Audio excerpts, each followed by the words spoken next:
Welcome to Somewhere in Arizona, the show that takes less traveled, occasionally dangerous paths to find inspiring Arizonans who are pursuing their dreams and making a difference in the lives of others. I'm your host, Angela Almanza. Today we're going to meet two fascinating people who are making a big impression, but in very different ways. First up is Arizona native Mark Trombino, a motivational speaker, actor, and author of the book Life is Short.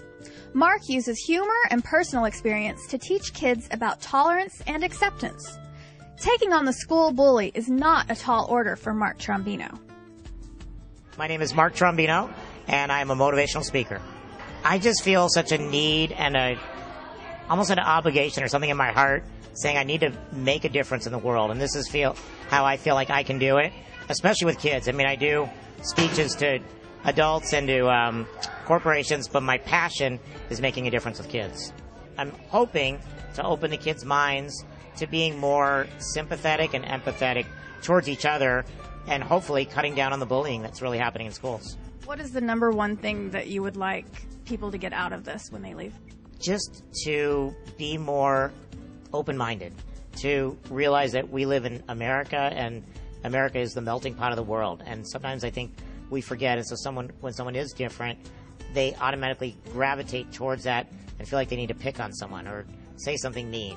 And I want them to realize that the words and the actions that they are using can seriously make a huge difference in how someone feels about themselves, not just today, but well into tomorrow.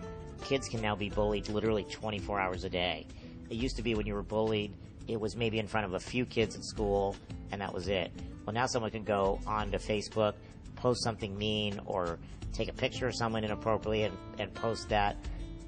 And literally millions of people can see it not only that day, but forever. Someone can take a snapshot, print the page, whatever, and it can be out there forever. So it's a whole new ballgame. The technology has really enabled kids to bully someone anytime, anywhere. I asked Mark if he experienced a lot of bullying growing up. Really not a lot of bullying for me personally. I felt very lucky.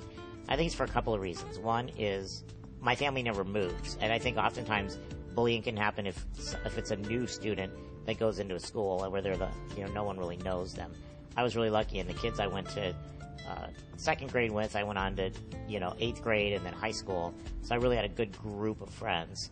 And also I've just always been very confident, and my parents really believed and instilled in me a confidence that I could do anything that I wanted to do, that my size shouldn't get in the way of anything that I wanted to do.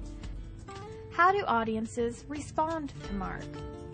I think the high schoolers have their jaw, dropped. They have, and I don't tell the school, or I tell the school not to mention anything about my size. So unless they know me or they've seen me on campus, I hide before I go out there. So I use the element of surprise to my advantage when I come out there. But afterwards, I get a lot of people that want to take pictures with me for their Facebook, for their MySpace and things like that. So it really, even in the 45 minutes that I talk, it goes from, oh my gosh, either he's strange or I've never seen that, to, wow, I want to meet him. I want to put him on my Facebook. I think it's great. So I know in that 45 minutes, I'm going to educate them about the differences that we all have.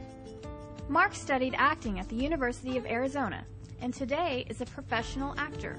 I do a lot of commercials in the Valley. I've been on a number of the Arizona Lottery commercials, Stone Creek Furniture, and then I'm also involved in a lot of promotions. I do, every year I'm in the Tim and Willie Show, which is a lot of fun, which is the breakfast show at night where they do a charity event for their foundation.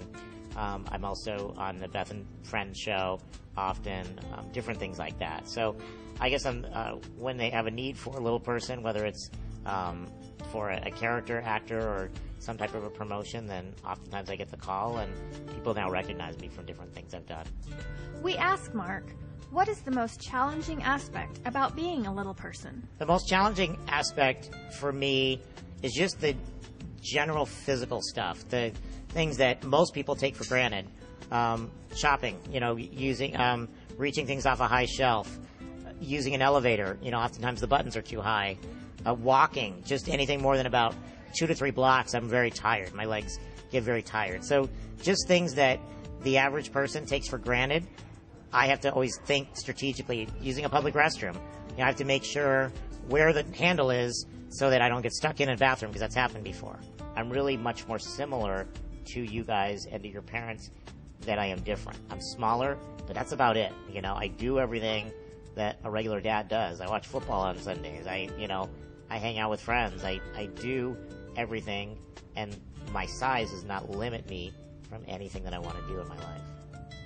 Mark's story is inspirational. He reminds us that any obstacle can be overcome, and that our differences are what makes us each special.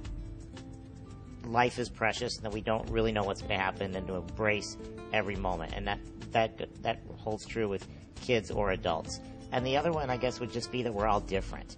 Again, with kids and adults, I really try to emphasize that each of us has different qualities, things that some people are good at, some things that we struggle with. So those are the two, no matter what I talk about, what age group or what demographic I talk to, those are the themes. So, but now if it's kids, I go into more obviously about bullying. With adults, it's a little bit more about finding your inner peace and things like that too.